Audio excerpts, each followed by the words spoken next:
அனைவருக்குமே வணக்கம். சற்று முன் கிடைத்திருக்கக்கூடிய ஒரு மிக மிக முக்கியமான செய்தி ஒன்று வெளியாகியுள்ளது.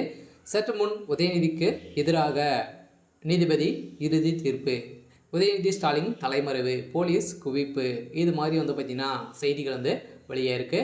ஏற்கனவே பார்த்திங்கன்னா உதயநிதி ஸ்டாலின் அவர்கள் துணை முதல்வர் ஆனதுலேருந்தே அவருடைய வாய்க்கொழுப்பாலே பார்த்திங்கன்னா திமுகவுடைய தலைமையகமே சுக்கு நூறாய் உடையக்கூடிய விதத்தெல்லாம் இப்போ போயிட்டு இருக்கு இல்லையா? ஸோ எங்கே பார்த்தாலும் ஊழல், கற்பழிப்பு இது மாதிரி பார்த்தீங்கன்னா திமுக சேர்ந்த அமைச்சர்கள், திமுக சேர்ந்த நிர்வாகிகள் அனைவருமே பார்த்தீங்கன்னா இது மாதிரி ஈடுபட்டு வந்திருந்த நிலையில் இதற்கு அனைத்துமே உறுதுணையாக இருந்த சம்பவத்தின் அடிப்படையில் உதயநிதி ஸ்டாலினுடைய பேர் அடிப்பட்டது. இப்போ அதிரடியாக உதயநிதி ஸ்டாலின் அவர்கள் ஏற்கனவே அண்ணா பல்கலைக்கழகத்தில் நடந்த பாலியல் தொந்தரவின் அடிப்படையில் மாணவி கொடுத்த வாக்குமூலத்தின் அடிப்படையிலும், ஸோ அதே மாதிரி இதில் குற்றவாளியாக கைது செய்யப்பட்டிருக்கக்கூடிய ஞானசார் அவர்களும் கொடுத்த வாக்குமூலத்தின் அடிப்படையிலும் இப்போ அதிரடியாக பார்த்தீங்கன்னா நீதிமன்றம் ஏற்கனவே இதுக்கு மறு ஆய்வு செய்து இப்போ அதிரடியாக நீதிபதிகள் பார்த்தீங்கன்னா இறுதி தீர்ப்பு வழங்கியிருக்காங்க. ஸோ இந்த நிலை தான் திடீர்னு பார்த்தீங்கன்னா இன்று காலையிலேருந்தே உதயநிதி ஸ்டாலின் அவர்கள் தலைமறைவாக இருக்காரு அப்படின்ற மாதிரி இப்போ பார்த்தீங்கன்னா தகவல் வெளியாகி வருது. ஸோ இந்த நிலையில் உதயநிதி ஸ்டாலின் அவர்கள் கைது செய்யப்பட்டார் அப்படின்னா,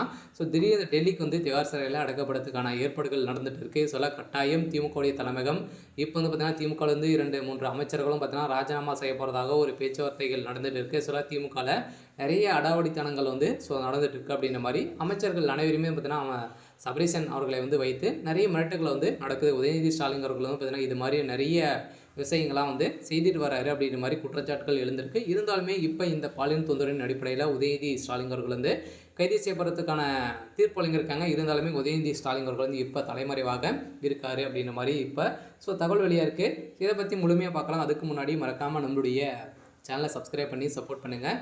ஸோ வாங்க வீடியோக்குள்ளே போகலாம்.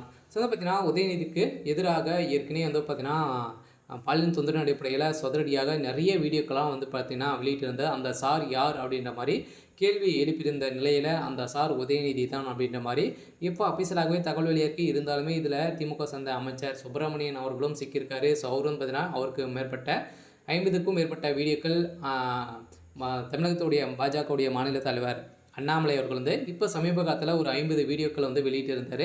இதெல்லாம் நிரூபணம் செய்து இப்போ மீண்டும் பார்த்திங்கன்னா அந்த சார் யார் அப்படின்ற மாதிரி நீங்கள் கேள்விகள் கேட்கக்கூடாது அப்படின்ற மாதிரி நீதிமன்றமே எதிர்ப்புகள் தெரிவித்திருந்த நிலையில் இந்த எதிர்ப்பின் அடிப்படையில் இப்போ அதிரடியாக பார்த்திங்கன்னா அவர்கள் பேசிய ஆடியோ வசமாக சிக்கியிருக்கு. இந்த ஆடியோவின் அடிப்படையில் தான் இப்போ உதயநிதி ஸ்டாலினுக்கு எதிராக நீதிபதிகள் தீர்ப்பு வழங்கியிருக்காங்க. அதை ரத்து செய்து இப்போ தீர்ப்பு வழங்கியிருக்கக்கூடிய நிலையில் இப்போ அதிரடியாக உதயநிதியுடைய கதை ஒட்டுமொத்தமாக முடிஞ்சிருக்கு. சில தமிழகத்தில் பெரும் பரபரப்பை ஏற்படுத்தியிருக்கு.